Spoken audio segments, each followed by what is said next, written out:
नमस्कार दोस्तों, मैं Sonu Lohia Delhi police paper analysis में आपका हार्दिक स्वागत करता हूं। आप जुड़ेंगे मेरे साथ और देखेंगे जो 2020 में दिल्ली पुलिस के पेपर आयोजित कराए गए थे, तो उसमें जीएस से संबंधित जो आपके महत्वपूर्ण प्रश्न हैं उन्हें आप मेरे साथ मिल करके इस क्लास में हल करने का प्रयास करेंगे। तो जुड़ जाएंगे सभी और देखेंगे जो आज का पेपर एनालिसिस है उसमें जीएस से संबंधित जो आपके महत्वपूर्ण प्रश्न हैं उन्हें आप मेरे साथ मिल करके हल करने का प्रयास करेंगे। सभी जुड़ जाएंगे, सभी जुड़ जाएं, सभी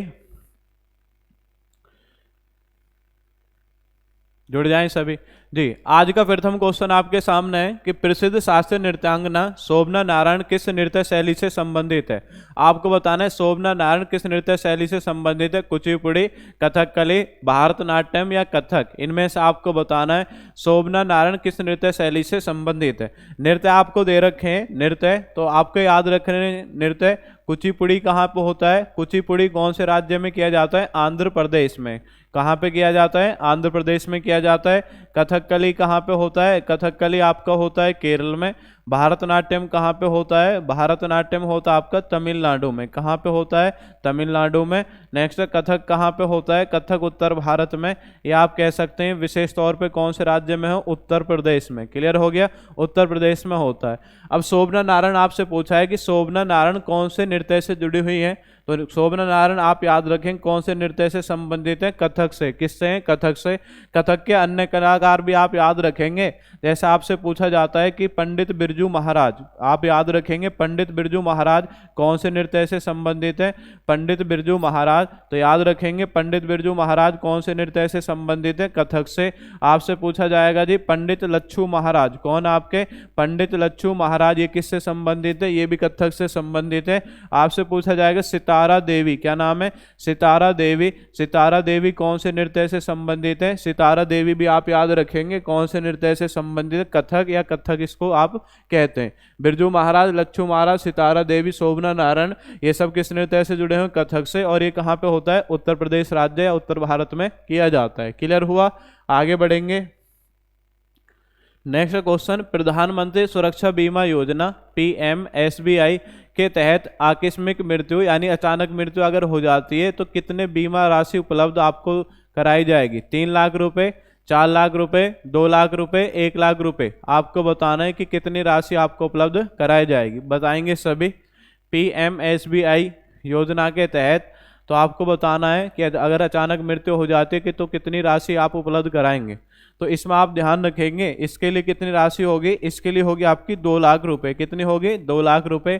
और आपसे पूछा जाए PM यानी प्रधानमंत्री सुरक्षा बीमा योजना, इसकी शुरुआत किस वर्ष की गई थी? इसकी शुरुआत आप याद रखेंगे 2015 में इसकी शुरुआत की गई थी। कब की गई थी? 2015। क्लियर हुआ? आगे बढ़ेंगे।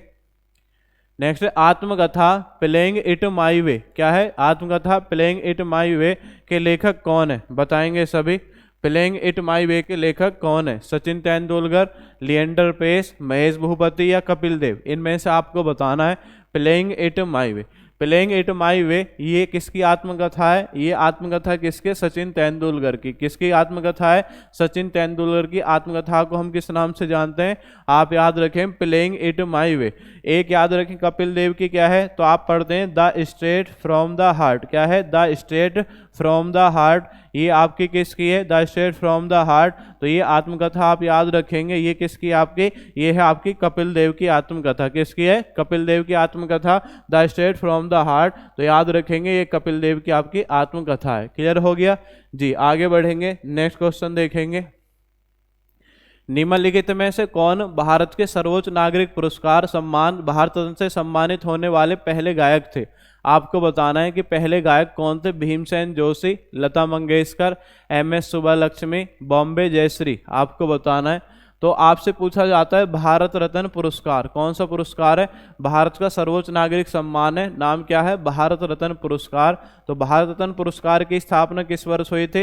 ये याद रखेंगे 1954। किस वर्ष हुई थी? 1954। और भारत में सबसे जो सर्वोच्च सम्मान है वो कौन सा? आपका भारत रत्न पुरस्कार है। क्लियर हो गया?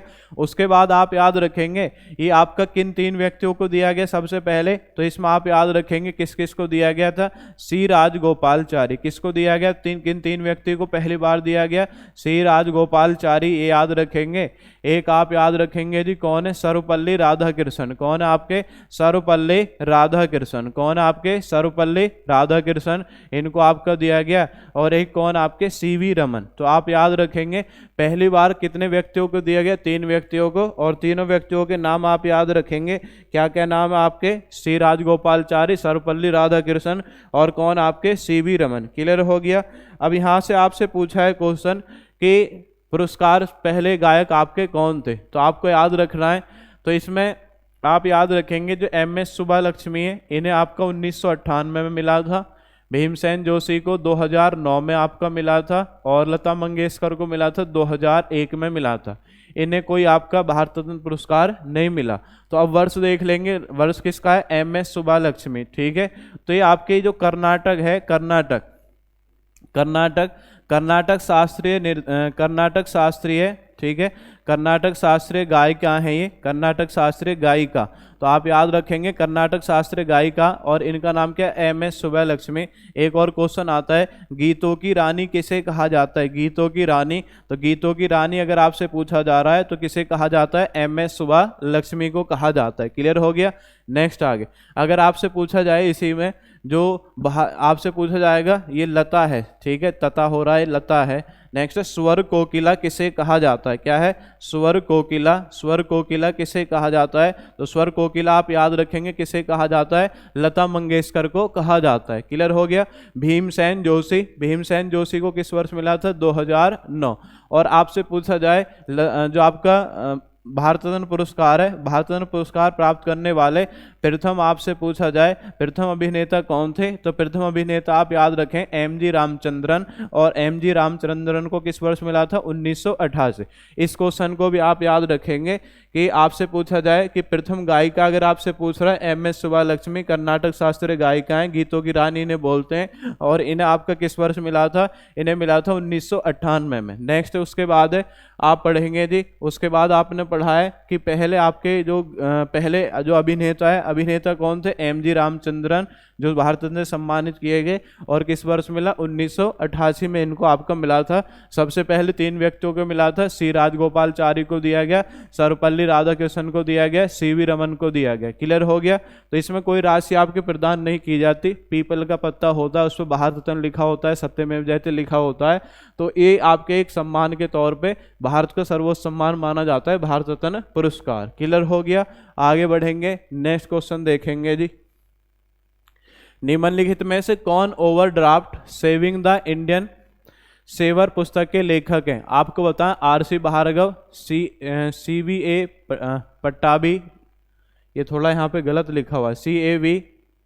पट्टाभिराम, और उर्जित पटेल, दलाई लामा। तो आपको बताना है कि इसका कौन सा ऑप्शन आपका सही है, सेविंग द इंडियन सेवर पुस्तक के लेखक कौन है। तो आप याद रखेंगे सेविंग ये बैंकिंग से संबंधित है, और बैंकिंग से संबंधित एक व्यक्ति आपको इसमें दिख रहा होगा, और वो कौन है, आपके उर्जित पटेल। कौन है, उर्जित पटेल। ये आरबीआई बैंक के आपके गवर्नर रह चुके हैं, कौन, उर्जित पटेल। क्लियर हो गया। आगे बढ़ते हैं, नेक्स्ट क्वेश्चन देखते हैं।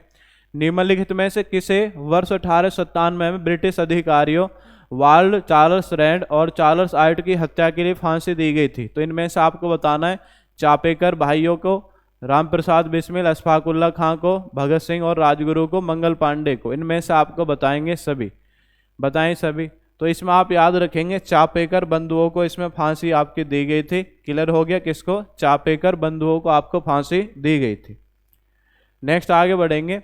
निम्नलिखित में से कौन सबसे कम आबादी वाला राज्य है 2011 की जनगणना के अनुसार। तो आपको याद रखना है, अगर आपसे पूछे सर्वाधिक आबादी वाला कौन है, सर्वाधिक आबादी, तो सर्वाधिक आबादी या सर्वाधिक जनसंख्या वाला जो आपका राज्य है वो कौन है, सर्वाधिक आबादी वाला आप याद रखेंगे कौन है, उत्तर प्रदेश। कौन है आपका सर्वाधिक आबादी वाला, सर्वाधिक आबादी वाला उत्तर प्रदेश। और न्यूनतम आबादी वाला कौन है, न्यूनतम आबादी, न्यूनतम आबादी आप याद रखेंगे, न्यूनतम आबादी वाला कौन है, न्यूनतम आबादी वाला आपका सिक्किम। कौन है आपका न्यूनतम आबादी वाला, कौन है आपका सिक्किम। तो सर्वाधिक आबादी वाला उत्तर प्रदेश है, न्यूनतम आबादी वाला कौन है आपका सिक्किम। तो क्लियर क्या हो जाएगा आपका सिक्किम। क्लियर हुआ। आगे बढ़ेंगे, नेक्स्ट क्वेश्चन देखेंगे। निम्नलिखित में से कौन मोतीलाल नेहरू के साथ स्वराज पार्टी के सह संस्थापक थे? तो आपको बताना है जो स्वराज पार्टी है, कौन सी पार्टी है? स्वराज पार्टी। तो स्वराज पार्टी आप पढ़ते हैं भारतीय इतिहास में, स्वराज पार्टी। तो स्वराज पार्टी की जो स्थापना है तो आप पढ़ेंगे 1923 में। किस वर्ष आपका? 1923 में। किन दो व्यक्तियों के द्वारा की गई? तो व्यक्ति आप याद रखेंगे, एक व्यक्ति का नाम क्या है? मोतीलाल नेहरू, और दूसरे व्यक्ति का नाम क्या है? चित्तरंजन दास। तो ये दो मित्र थे और इन दोनों के द्वारा, मोतीलाल नेहरू और चित्तरंजन दास के द्वारा, कौन सी पार्टी आपकी बनाई गई? स्वराज पार्टी। किस वर्ष बनाई गई थी? 1923 में। लेकिन उसके बाद में आप याद रखेंगे स्वराज पार्टी को किस वर्ष भंग कर दिया गया था? तो आप याद रखेंगे इसे किस वर्ष भंग किया गया? भंग भी आप याद रखेंगे 1935 में इसे समाप्त कर दिया गया था। क्लियर हो गया? नेक्स्ट आगे बढ़ेंगे। तो आपने पढ़ा है मोतीलाल नेहरू के साथ स्वराज पार्टी के सह संस्थापक कौन थे? आंसर याद रखेंगे कौन थे? चित्तरंजन दास। कौन थे आपके? चित्तरंजन दास। नेक्स्ट है उस सिख गुरु का नाम बताइए जिसने पंजाबी भाषा लिखने के लिए गुरुमुखी लिपि विकसित की थी। आपको बताना है गुरुमुखी लिपि का आविष्कार किसके द्वारा किया है? गुरु अंगद, गुरु रामदास, गुरु अमरदास, गुरु अर्जुन देव। इनमें से आप बताएंगे किसके द्वारा किया गया था गुरुमुखी लिपि का आविष्कार? बताएं सभी कमेंट करके। गुरुमुखी लिपि, गुरुमुखी लिपि आपसे पूछा गया है क्वेश्चन। गुरुमुखी लिपि का आविष्कार किसके द्वारा किया गया? आंसर याद रखेंगे सिखों के दूसरे गुरु कौन थे? गुरु अंगद। गुरु अंगद के द्वारा गुरुमुखी लिपि का आविष्कार किया गया। सिखों के चौथे गुरु कौन है? रामदास। तो आपसे क्वेश्चन आता है कि अमृतसर शहर, कौन सा शहर है? अमृतसर। अमृतसर शहर की स्थापना, तो अमृतसर शहर की स्थापना किसने की थी? गुरु रामदास। गुरु के पद को पैतृक किसने बनाया था? याद रखेंगे गुरु रामदास। आपसे पूछा जाएगा सिखों के लिए एक अलग विवाह व्यवस्था थी और इस व्यवस्था का नाम क्या है? आनंद कारज। क्या नाम है? आनंद कारज। आनंद कारज की स्थापना किसके द्वारा की गई? गुरु अमरदास। किसके द्वारा? गुरु अमरदास। सिखों के पांचवें गुरु कौन है? सिखों के पांचवें गुरु कौन है आपके? गुरु अर्जुन देव। कौन है पांचवें गुरु? गुरु अर्जुन देव। आपने पढ़ा होगा आदि ग्रंथ। आदि ग्रंथ के रचनाकार कौन है? आदि ग्रंथ सिखों का पवित्र ग्रंथ कहलाता है आदि ग्रंथ। इसका रचनाकार कौन है? गुरु अर्जुन देव। आपसे पूछा जाता है जहांगीर के द्वारा किसकी हत्या करवा दी गई थी? जहांगीर के द्वारा।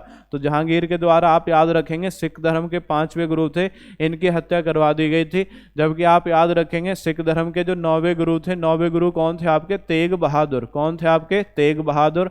तेग बहादुर की जो हत्या थी ये किसके द्वारा करा दी गई थी? ये करा दी गई थी आपकी औरंगजेब के द्वारा। किसके द्वारा करा दी गई थी? औरंगजेब के द्वारा इसकी हत्या करवा दी गई थी। किसकी? तेग बहादुर। 9वें गुरु कौन थे? तेग बहादुर। आप पढ़ते हैं सिख धर्म के संस्थापक कौन थे या प्रथम गुरु कौन थे? गुरु नानक। और अंतिम आपसे पूछे अंतिम कौन थे? अंतिम थे गुरु गोविंद सिंह। 10वें और अंतिम आपके किसे माना जाता है? गुरु गोविंद सिंह को माना जाता है। किसको माना जाता है? गुरु गोविंद सिंह। क्लियर हुआ? आगे बढ़ेंगे। नेक्स्ट, निम्नलिखित में से किस राज्य में तुलुनी महोत्सव मनाया जाता है? बताएंगे। तुलुनी महोत्सव नागालैंड, मणिपुर, सिक्किम, अरुणाचल प्रदेश। इनमें से आपको बताना है तुलुनी महोत्सव किस राज्य में आपका बनाया जाता है। बताएं सभी। तुलुनी महोत्सव कौन से राज्य में आपका बनाया जाता है? बताएंगे सभी कमेंट करके बताएंगे तुलुनी महोत्सव किस राज्य में आपका बनाया जाता है। क्लियर हो गया? तो तुलुनी महोत्सव आप याद रखेंगे ये कौन से राज्य में बनाया जाता है? ये बनाया जाता है आपका नागालैंड में। कौन से राज्य में? नागालैंड में। एक और आप याद रखेंगे हॉर्नबिल फेस्टिवल। कौन सा आपका? Hornbill festival. हॉर्नबिल भी आपका कहाँ पे बनाया जाता है? नागालैंड में। ठीक है, हॉर्नबिल कहाँ पे आपका? नागालैंड में बनाया जाता है। नेक्स्ट है भारत में वस्तु एवं सेवा कर या जीएसटी आप पढ़ते हैं। भारत में वस्तु एवं सेवा कर जीएसटी किस वर्ष आपका लागू किया गया था? तो किस तारीख को लागू किया? जीएसटी आपसे पूछा जाए तो जीएसटी लागू करने वाला विश्व का पहला देश कौन सा था? आपका फ्रांस। और फ्रांस के द्वारा इसे किस वर्ष लागू किया गया था? 1954 में लागू किया गया था। ये ध्यान रखेंगे। भारत का जो जीएसटी मॉडल है, भारत का जीएसटी मॉडल, तो भारत का जीएसटी मॉडल कौन से देश से लिया गया है? ये ध्यान रखेंगे। कौन से देश से लिया गया है? कनाडा देश से लिया गया। कौन से देश से लिया गया भारत का जीएसटी मॉडल? ध्यान रखेंगे कनाडा देश से लिया गया। जीएसटी मॉडल कौन से देश से? कनाडा से। भारत में जीएसटी मॉडल लागू करने के लिए कौन सी कमेटी का गठन किया गया? कमेटी आप याद रखेंगे विजय केलकर कमेटी। कौन सी कमेटी का गठन किया गया था? विजय केलकर कमेटी का आपका गठन किया गया। नेक्स्ट है, भारत में जीएसटी लागू करने के लिए हमने कौन सा संशोधन किया? 101वां संविधान संशोधन आपने किया। 101वां संविधान संशोधन ये किस वर्ष किया था? 2016 में किया था। इस संविधान संशोधन के द्वारा भारतीय संविधान में 3 नए आर्टिकल जोड़े गए, 246A, 269A, 269A, 279A। ये 3 नए आर्टिकल इसके तहत आपके जोड़े गए, 246A, 269A, 279A। उसके बाद आप पढ़ेंगे इसी में जो 101वां संविधान संशोधन है, तो 101वां संविधान संशोधन, तो ये इसके आधार पर जो जीएसटी है, जीएसटी को संवैधानिक दर्जा दिया गया। और जीएसटी फिर आपका कब लागू हुआ? 1 अप्रैल 2017 में लागू किया गया। और जीएसटी के लिए आपकी कितनी दर निर्धारित थी? 5, 0% आपका 5%, 12%, 18% और क्या है आपका 28%। तो जीएसटी कितनी दरों पर लागू रहता है? आपका 5 दरों पर लागू रहता है। और आपसे पूछे जीएसटी कैसा दर है? जीएसटी एक अप्रत्यक्ष कर है। क्या है आपका? जीएसटी कैसा कर है? अप्रत्यक्ष कर, इनडायरेक्ट टैक्स आपका जीएसटी। आपसे पूछा जाएगा जीएसटी परिषद, ठीक है, जो जीएसटी के लिए नियम बनाती है उसे बोलते हैं जीएसटी परिषद। जीएसटी परिषद का उल्लेख आर्टिकल 279A में मिलता है। और इसमें कुल सदस्यों की संख्या कितनी होती है? कुल सदस्यों की संख्या कितनी होती है? 33। कितनी होती है? 33 होती है। एक बार आप रिपीट कर लेंगे, जीएसटी। जीएसटी विश्व में सबसे पहले कौन से देश में लागू किया गया था? फ्रांस में। फ्रांस में किस वर्ष? 1954 में। भारत का जीएसटी मॉडल कौन से देश से लिया गया? कनाडा से। और आपसे पूछा है भारत में जीएसटी लागू करने के लिए कौन सी कमेटी बनाई गई? विजय केलकर कमेटी। नेक्स्ट आपसे पूछा जाए भारत में जीएसटी मॉडल लागू करने के लिए कौन सा संशोधन किया गया? 101वां संविधान संशोधन 2016। नेक्स्ट है, जो भारत का जीएसटी मॉडल है, तो भारत के जो जीएसटी है, जीएसटी के लिए कितने संविधान कितने आपके आर्टिकल जोड़े गए? 3, 246A, 269A, 279A। नेक्स्ट है, भारत का जीएसटी जो आपका ये कब लागू किया गया? 1 अप्रैल 2017। आपका कैसा कर है? अप्रत्यक्ष कर है। और इसमें कितने आपके दर लागू हैं? इसमें 5 दर हैं, 0, 5, 12, 18, 28। जीएसटी परिषद का उल्लेख ये कौन से आर्टिकल मिलता है? 279A में मिलता है। और इसमें जीएसटी परिषद में कुल सदस्यों की संख्या कितनी होती है? 33 होती है। तो जीएसटी किस तारीख को आपका लागू किया गया? आप याद रखेंगे 1 जुलाई 2017। सॉरी, यहाँ पे मैंने आपको अप्रैल बता दिया, गलती बस। तो आप याद रखेंगे 1 जुलाई 2017। इस असुविधा के लिए खेद है। 1 जुलाई 2017 कब लागू किया गया? 1 जुलाई 2017। याद रखेंगे कब लागू किया गया था? 1 जुलाई 2017। अप्रैल याद नहीं करना, कब है? 1 जुलाई 2017। आगे बढ़ेंगे, नेक्स्ट क्वेश्चन देखते हैं। नीचे दिए गए कथनों में से कौन सही है? भारत का उपराष्ट्रपति राज्यसभा के पदेन सभापति हैं। भारत का महान्यायवादी राज्यसभा का पदेन सभापति होता है। भारत का राष्ट्रपति राज्यसभा का पदेन सभापति होता है। भारत का प्रधानमंत्री राज्यसभा का पदेन सभापति होता है। इनमें से आपको बताना है कौन सही है। बताएंगे, सभी कमेंट करके बताएंगे कौन सही है। बताएं। तो आपने पढ़ा होगा राज्यसभा, क्या है? राज्यसभा पढ़ते हैं। राज्यसभा का जो गठन और संरचना है कौन से आर्टिकल में दिया गया? 80 में दिया गया। और केंद्र का उच्च सदन क्या कहलाता है? राज्यसभा कहलाता है। तो आपने पढ़ा होगा जो राज्यसभा है, राज्यसभा का जो स्पीकर होता है या पदेन सभापति होता है वो कौन होता है? वो होता है उपराष्ट्रपति। और उपराष्ट्रपति का पद कौन से आर्टिकल में दिया गया है? 63 में दिया गया। तो आपको याद रखना है भारत के प्रथम उपराष्ट्रपति कौन थे? प्रथम उपराष्ट्रपति आप याद रखेंगे कौन थे? सर्वपल्ली राधाकृष्णन। कौन थे? सर्वपल्ली राधाकृष्णन। तो ये आपके प्रथम उपराष्ट्रपति थे। और आपसे पूछा जाए जी वर्तमान में कौन है? वर्तमान में आप याद रखेंगे कौन है? जगदीप धनखड़। कौन है आपके? जगदीप धनखड़। तो याद रखना है वर्तमान में आपके जगदीप धनखड़ हैं जो भारत के उपराष्ट्रपति हैं। कौन है? जगदीप धनखड़। क्लियर हुआ?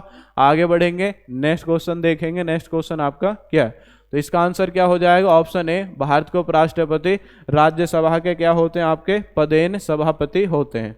नेक्स्ट आगे देखते हैं जी, नेक्स्ट क्वेश्चन आपका क्या है? ग्रीष्मकालीन ओलंपिक खेल 2024 की मेजबानी किस शहर में होनी है? आपको बताना है Tokyo, Beijing, Los Angeles, Paris. आप बताएंगे कौन से आपके शहर में ओलंपिक गेम 2024 में आयोजित किए जाएंगे। इसका सही आंसर क्या होगा? ओलंपिक गेम आप पढ़ते हैं, जो ओलंपिक गेम है, ओलंपिक गेम की जो अगर आपसे पूछा जाए कि शुरुआत किस वर्ष की गई, शुरुआत, तो शुरुआत आप याद रखेंगे 1896। 1896 में आपकी कहाँ से की गई, एथेंस से की गई थी। कहाँ से की गई थी, एथेंस से आपकी की गई थी 1896 में। 1896 में कहाँ से की गई थी, एथेंस से की गई ओलंपिक खेल की शुरुआत। ओलंपिक खेल तो एथेंस से इसकी शुरुआत हुई। आपसे पूछा जाएगा ओलंपिक खेल में पदक प्राप्त करने वाला प्रथम भारतीय खिलाड़ी कौन है, तो आप याद रखेंगे कौन था, के.डी. जाधव। कौन है आपका, के.डी. जाधव। के.डी. जाधव ने 1952 में, क्या है 1952 में, कौन से थे आपके, हेली सिंह की, 1952 हेली सिंह की में कौन सा पदक आपका जीता था, कांस्य पदक जीता था। कौन सा पदक जीता, कांस्य पदक जीता था। और कौन से गेम में जीता था, कुश्ती में जीता था। कौन से गेम में आपका, कुश्ती में जीता था। क्लियर हो गया।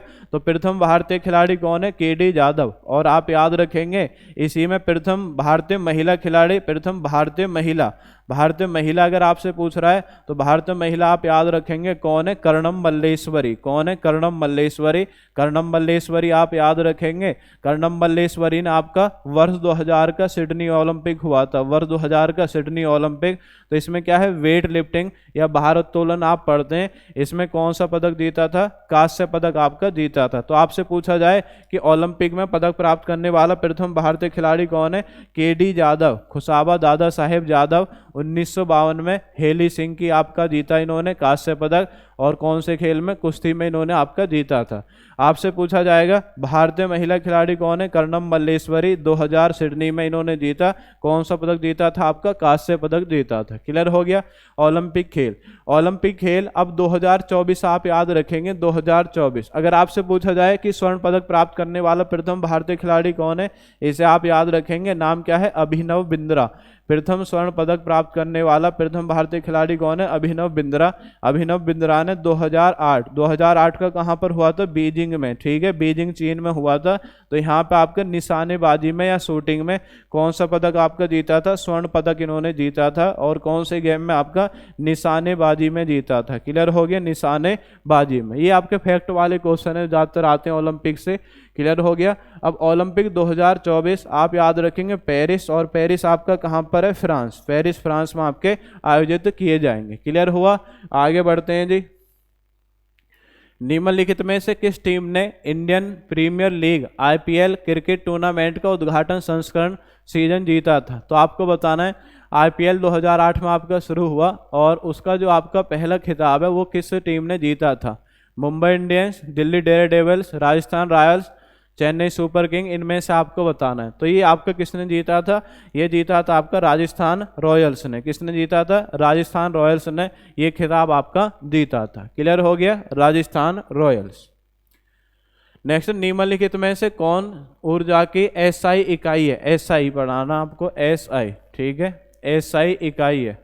SI इकाई है आपको बताना, kilowatt, Newton, horse power, joule.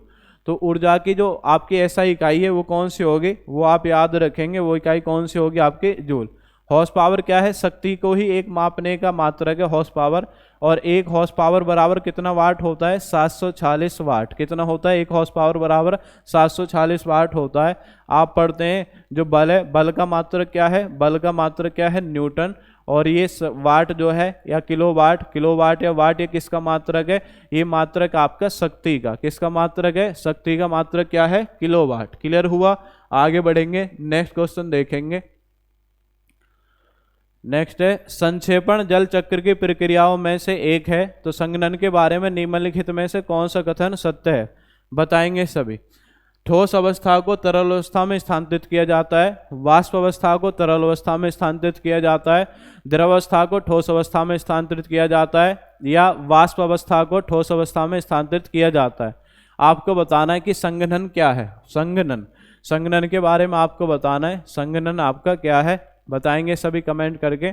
इसका सही आंसर होगा, और आंसर होगा इसका बी, वाष्प अवस्था को क्या है, तरल अवस्था में स्थानांतरित किया जाता है। वाष्प अवस्था को किसमें, तरल अवस्था में स्थानांतरित किया जाता है। यह क्रिया क्या कहलाती है, यह क्रिया कहलाती है आपके संघनन। नेक्स्ट, जल भरत क्या है। जल भरत जल स्तर के नीचे असंतृप्त क्षेत्र है। संतृप्ति क्षेत्र की ऊपरी सतह, जल स्तर के नीचे संतृप्त क्षेत्र या संतृप्त क्षेत्र की निचली सतह, इनमें से आपको बताना है जल भृत क्या है, बताएंगे सभी। जल भृत, इसका ऑप्शन हो गया सी। ऑप्शन क्या है, जल स्तर के नीचे जो संतृप्त क्षेत्र है, इसी को हम क्या बोलते हैं, इसको बोला जाता है आपका जल भृत। क्या बोला जाता है, जल भृत इसे बोला जाता है। नेक्स्ट, भारत किस देश के साथ अपनी सबसे बड़ी अंतर्राष्ट्रीय सीमा साझा करता है, बताएंगे सभी। किस देश के साथ सबसे बड़ी अंतर्राष्ट्रीय सीमा साझा करता है? आसान सा क्वेश्चन है और आपको याद होगा सभी को, आसान सा क्वेश्चन है। तो भारत सबसे अधिक कौन से देश के साथ सीमा साझा करता है? इस देश का नाम क्या है, बांग्लादेश। और बांग्लादेश के साथ कितनी है जी, 4096 किलोमीटर। कितनी है, 4096 किलोमीटर बांग्लादेश के साथ सीमा है। बांग्लादेश के साथ सीमा लगने वाले कितने राज्य हैं? 5 राज्य। कितने राज्य हैं? 5 राज्य हैं। 5 राज्य के लिए कोड है, कोड आप याद रखेंगे। कोड क्या है? बांग्लादेश बनो अब मेरे मित्र। इससे याद रखेंगे, बांग्लादेश बनो अब मेरे मित्र, इससे याद हो जाएगा आपको, बनो अब मेरे मित्र। इसमें आपको राज्य याद हो जाएंगे जी, कौन कौन से आपके राज्य हैं जो बांग्लादेश से सीमा साझा करते हैं। बनो से तो क्या बन जाएगा, बनो से बन जाएगा आपका बंगाल। क्या बन जाएगा, बनो से बंगाल। मे से बन जाएगा आपका मेघालय। क्या बन जाएगा, मेघालय। नेक्स्ट, मी से क्या बन जाएगा, मी से बांग्लादेश बनो अब मेरे मित्र। बांग्लादेश बनो, अम और आएगा यहाँ पे, अम मेरे मित्र। ठीक है, अम से क्या बन जाएगा, अम से बन जाएगा आपका असम। मे से बन गया मेघालय। मी से क्या बन जाएगा, मी से बन जाएगा मिजोरम। त्रै से क्या बन जाएगा आपका त्रिपुरा। क्या बन जाएगा, त्रिपुरा। ठीक है, बांग्लादेश बनो अब मेरे मित्र। बनो से बन गया बंगाल, अम से बन गया असम, मे से बन गया मेघालय, मी से बन गया मिजोरम, त्रै से क्या बन गया आपका त्रिपुरा। क्लियर हो गया। अब यहाँ पे हमें यह भी याद रखना है, सबसे अधिक जो लंबी सीमा है बांग्लादेश किस राज्य के साथ, आपका किस राज्य के साथ, तो आपको याद रखना है पश्चिम बंगाल। बंगाल से मतलब क्या है, पश्चिम बंगाल के साथ सबसे अधिक इसकी आपकी सीमा लगती है। और वो कितने किलोमीटर है, 2217 किलोमीटर। सबसे अधिक किस राज्य के साथ है, ऐसे राज्य वाले भी क्वेश्चन पूछे जा रहे हैं। सबसे अधिक आपकी पश्चिम बंगाल के साथ है 2217 किलोमीटर।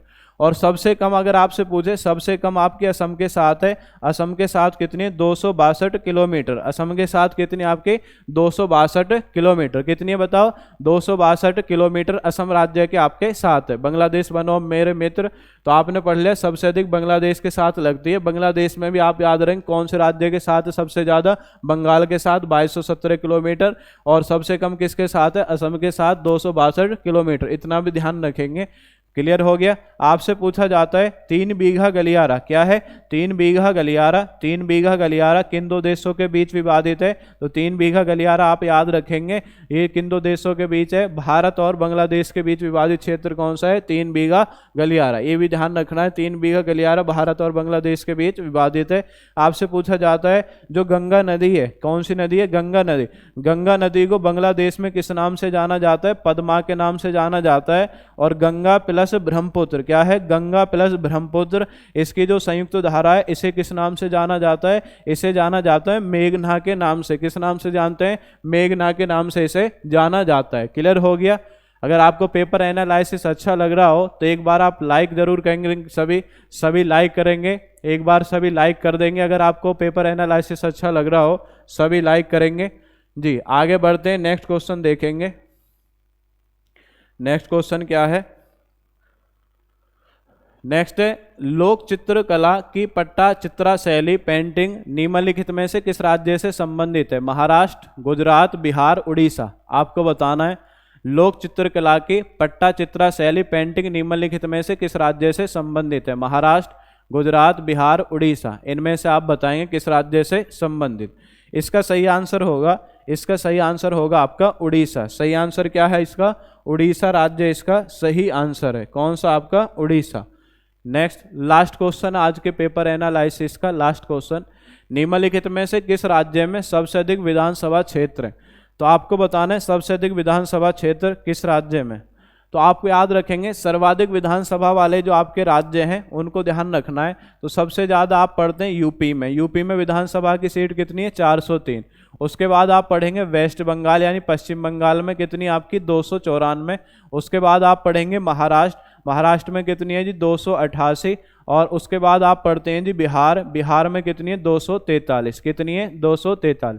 तो सर्वाधिक विधानसभा सीट वाले जो राज्य हैं इन्हें अवरोही क्रम में लगाएं। अवरोही क्रम में आपने लगा दिए। यूपी में कितनी आपकी 403, पश्चिम बंगाल में 294, महाराष्ट्र में 288, बिहार में कितनी है 243। आपसे पूछेंगे सबसे कम विधानसभा सीट कौन से राज्य में, तो सबसे कम विधानसभा सीट वाला राज्य कौन सा आपका सिक्किम। और सिक्किम में मात्र कितनी विधानसभा सीट है, केवल 32। कितनी आपके 32। यहाँ पे केवल आपकी 32 विधानसभा सीट है। नेक्स्ट है, अब यहाँ पे देख लेते हैं बिहार में कितनी है जी, बिहार में है 243। राजस्थान में आपकी कितनी है 200, राजस्थान में कितनी 200। उत्तर प्रदेश में कितनी है 403। पश्चिम बंगाल में कितनी है 294। कितनी आपकी 294। क्लियर हो गया। 294, 243, 200 और 403। क्लियर हुआ। अब आपको याद रखना है तो यहाँ से किस राज्य में सबसे अधिक विधानसभा क्षेत्र है। आंसर क्या हो जाएगा, आंसर हो जाएगा आपका उत्तर प्रदेश। क्या आंसर हो जाएगा आपका उत्तर प्रदेश। क्लियर हो गया। क्या आंसर हो गया आपका उत्तर प्रदेश। क्लियर हुआ जी। जी ये आज का पेपर एनालिसिस था। और पेपर एनालिसिस आपको अगर अच्छा लगा हो तो एक बार चैनल को लाइक करेंगे और अपने माध्यम से आप चैनल को शेयर करेंगे सभी, और हमारा सभी सहयोग करेंगे। और इसी के साथ जो आपके आगे पेपर एनालिसिस है वो आपको इसी तरीके से क्रम में मिलते रहेंगे, अच्छा सॉल्यूशन आपको मिलता रहेगा। आप हमारे साथ बने रहें।